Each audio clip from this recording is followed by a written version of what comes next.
포스트 코로나 시대에는 변화에 적응할 수 있는 전환 역량이 점점 더 중요해집니다.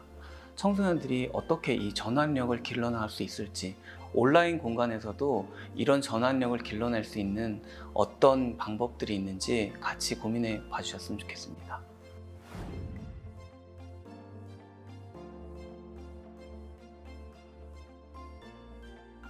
안녕하세요. 저는 하자센터에서 일하고 있는 아키 이충한이라고 합니다.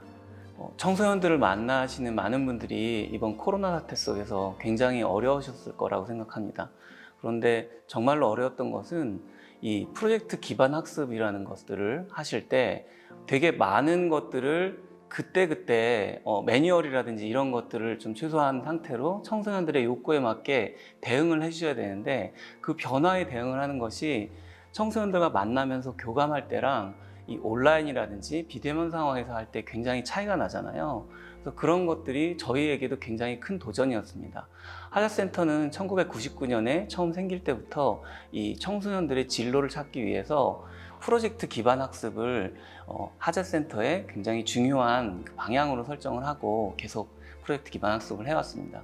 그런데 그 프로젝트 기반 학습이라고 할 때 청소년들의 욕구를 계속해서 다양하게 만나기 위해서 굉장히 많은 새로운 실험들이 필요해요.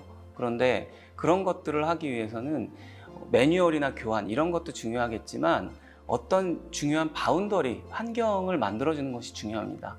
그런데 코로나19로 인해서 만날 수 없게 되고, 또 하자센터라는 장소에 있는 분위기, 에너지 이런 것들을 사용할 수 없게 되면서 저희는 굉장히 큰 어려움에 닥쳤습니다.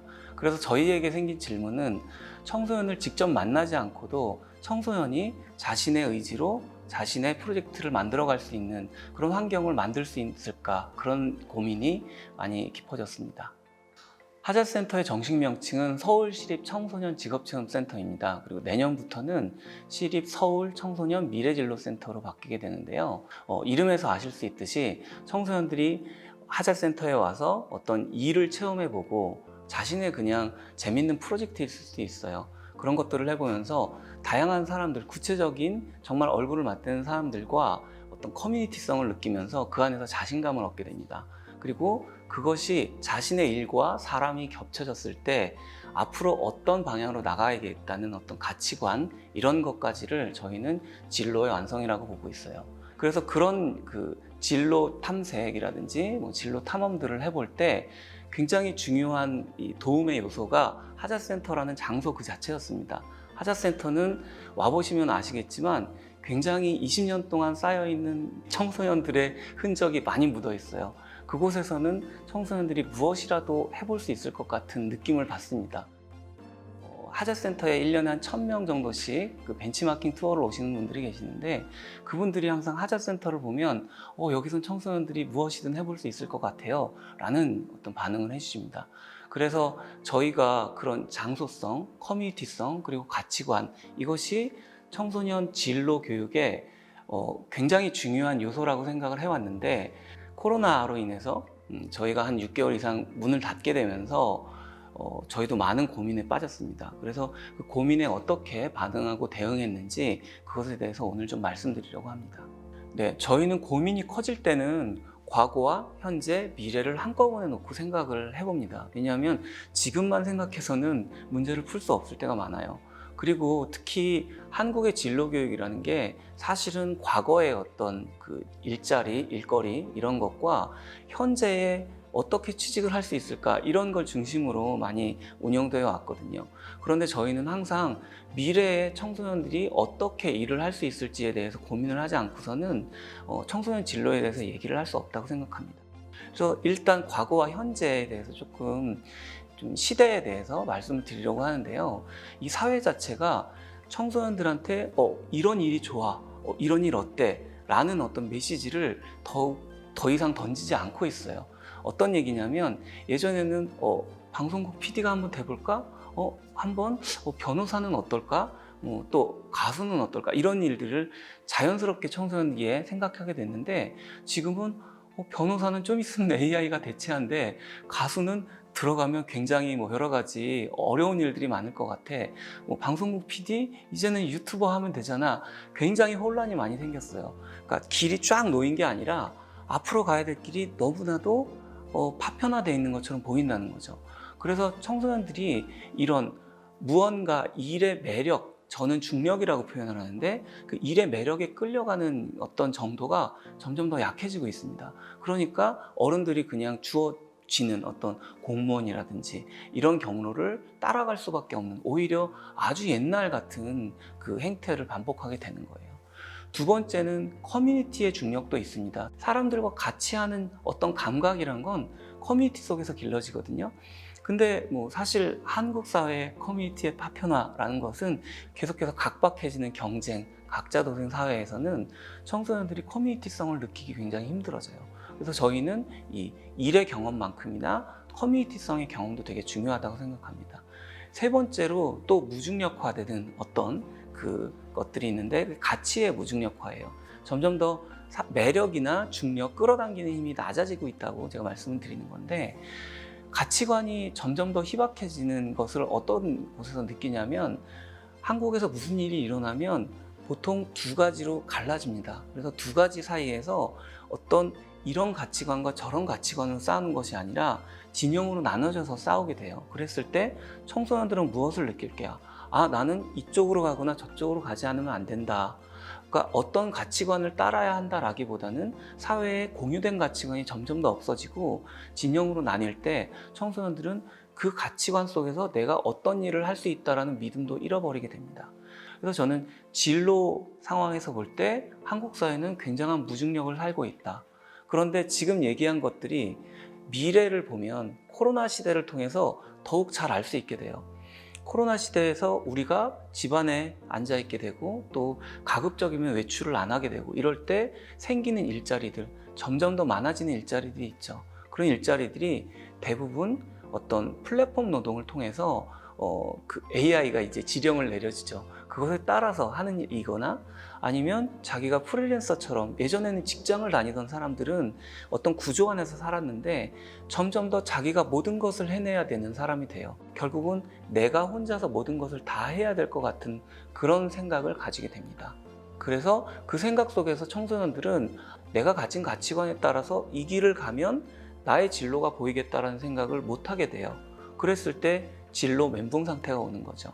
근데 그 멘붕 상태가 이전에도 있었고 앞으로도 더 있을 것이다. 코로나로 인해서 가속화되는 앞으로의 사회 변화는 이런 진로를 찾기 점점 더 어려워지는 그런 상황을 만들 것이다 라고 저희는 생각하고 있습니다.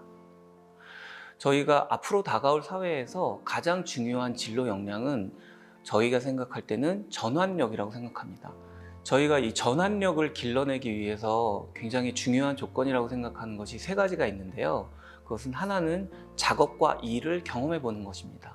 청소년들이 어떤 지금 고립된 코로나로 인해서 고립된 상황 속에서 더더욱 새로운 것을 상상하기 힘든데 내가 해볼 수 있는 일이 이렇게 있어라고 저희 청소년들을 만나는 분들이 계속해서 기회를 제공해 줘야 되는 것 같아요.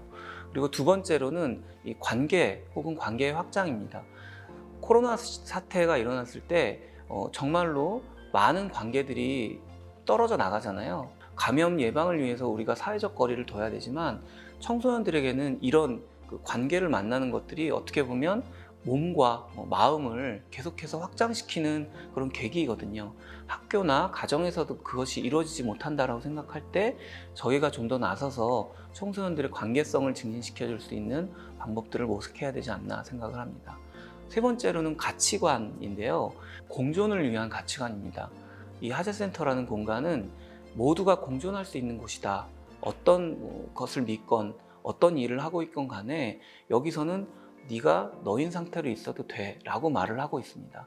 그런 공존을 위한 가치관이 사실은 이 사회에도 좀 많이 부족해지고 있는 상황이라 청소년 시설, 청소년을 만나는 공간에서는 점점 더 신경을 써야 되지 않나라고 생각을 합니다. 그래서 이 세 가지 어떤 일이나 작업의 기회, 그리고 커뮤니티의 확산, 또 커뮤니티 간의 어떤 그 증진, 세 번째 이 가치관, 공존을 위한 가치관, 이 세 가지 것들이 청소년들이 이 코로나 시대를 헤쳐나가기 위해서 가져야 하는 이 전환력이라는 그 어떤 역량을 길러주기 위한 요소라고 저희들은 생각하고 있습니다.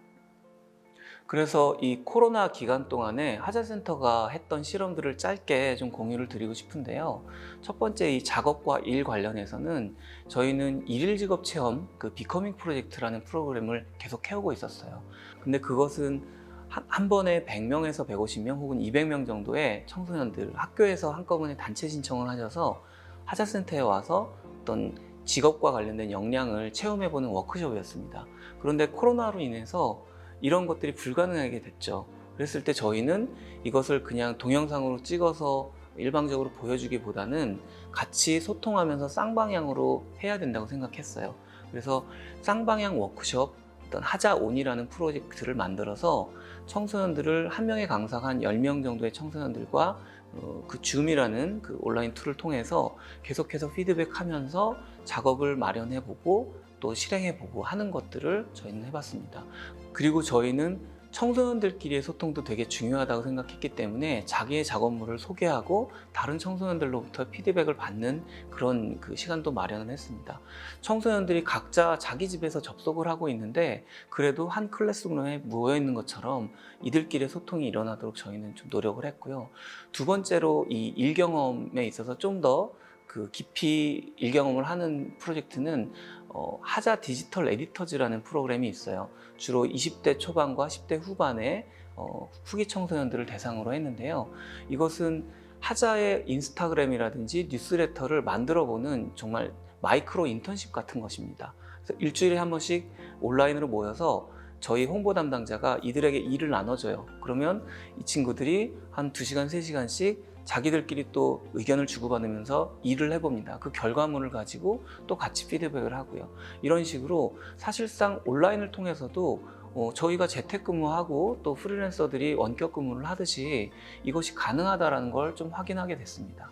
두 번째로 관계를 증진시키기 위한 어떤 노력에는 저희가 온라인 캠프파이어라는 프로젝트를 했는데요. 이것은 한국청소년활동진흥원에서 저희랑 같이 협력 사업으로 진행을 했었던 것입니다. 왜 온라인 캠프파이어냐?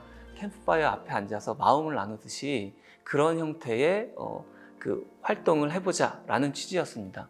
그래서 저희가 조금이라도 더 노력을 했던 것은 각각의 청소년들은 집에서 접속해서 그 클라우드 상에 자신의 작업물을 올리고 뭐 이런 방식으로 작업을 했지만 이 청소년들끼리 서로에게 어떤 자신의 기획안 이런 것들을 또 피드백해주고 거기에 좀 더 살을 붙여가는 데 도움을 주고 하다못해 박수 소리 같은 효과음이라도 각자 집에서 한 사람씩 쳐서 그것을 묶어서 효과음으로 넣는다든지 이런 식의 공동 작업이 가능하도록 좀 저희가 기획을 많이 했었습니다. 세 번째로 이 공존을 향한 가치관을 어떻게 만들어갈 것인가 이 부분에 대해서도 저희는 온라인에서 어떻게 할지를 좀 고민했습니다. 예전에 서울 청소년 창의 서밋이라는 행사를 저희가 10몇 번, 10년 넘게 계속 해오고 있었는데 이 행사가 한 2,000명 정도의 연인원이 참여하는 1박 2일짜리 행사였어요. 그런데 저희가 이것을 온라인으로 하게 될 때 또 고민을 많이 했습니다. 어떻게 하면 청소년들이 같이 모여있다는 느낌을 받게 될까? 그래서 결국은 굉장히 많은 세션들을 청소년들이 직접 여는 방식으로 바꿨어요. 그래서 한 세션이면 뭐 많으면 20명, 30명의 다른 청소년들이 접속을 하게 되고 그 세션을 연 청소년들이 자신의 고민, 청소년으로서의 고민이라든지 자신의 생각, 아젠다를 발신하는 그런 역할을 했습니다. 어떻게 보면 갑자기 10몇 개의 하자 온라인 채널이 생긴 건데요. 그 채널이 어떻게 보면 오프라인 공간만큼의 어떤 그 상호작용을 기대하기는 좀 어려울 것 같았는데도 어쩌면 청소년들에게는 이 온라인 그 대면 상황이죠. 온라인 커뮤니케이션이 더 쉬웠을지도 모르겠다라는 생각도 하게 됐습니다. 굉장히 많은 청소년들이 오히려 예년보다도 더 많은 의견을 얘기해주고 댓글로 쓰면 부담이 없잖아요. 그래서 더 많은 참여율을 보였고요. 특히나 저희가 놀란 것은 전체 참여자 중에 한 20-30% 정도는 서울 경기 지역이 아니라 다른 지역에서 청소년들이 참여했어요. 그래서 이 청소년들이 이런 관심사에 좀 관심이 있을 때 이제는 서울까지 오지 않고도 그 고민을 갖고 있는 청소년과 대화를 나눌 수 있다는 것, 이런 다양성들이 또 존재하기 때문에 서로 공존을 모색해 볼 수 있다는 그런 실마리를 얻게 됐습니다. 제가 지금까지 말씀드렸던 이런 실험들은 사실 온라인 상에서는 아직 못 해본 분들도 계시겠지만 오프라인 상에서 저희가 모두 해왔던 것들입니다. 저희가 실험해 본 결과로 지금 잠정적인 결론을 말씀드리자면 굉장히 어렵긴 하지만 만나지 않고서도, 구체적인 오프라인 장소가 아니고서도 온라인 사이버 스페이스에서도 가능은 할 거라고 생각합니다. 하지만 이 세 가지 어떤 방향, 방법 이런 것들을 좀 더 굉장히 강하게 생각하셔야 될 것 같아요. 우리는 계속해서 청소년들에게 무엇을 만들어준다, 이 감각이 없이는 조금 표류하실 수도 있다라고 생각을 합니다. 어떻게 보면 제가 말씀드린 무중력의 바다를 유영하는 청소년 지도자들을 위한 항해서랄까요? 이런 것들을 저희가 앞으로 계속해서 구체적으로 만들어 나가야 될 거라고 생각해요. 저희 하잘센터도 내년에도 올해의 어떤 배움들을 바탕으로 또 많은 실험들을 해보고 여러분들과 또 공유 드리도록 하겠습니다. 많이 응원해 주시고 여러분들도 응원하겠습니다. 감사합니다.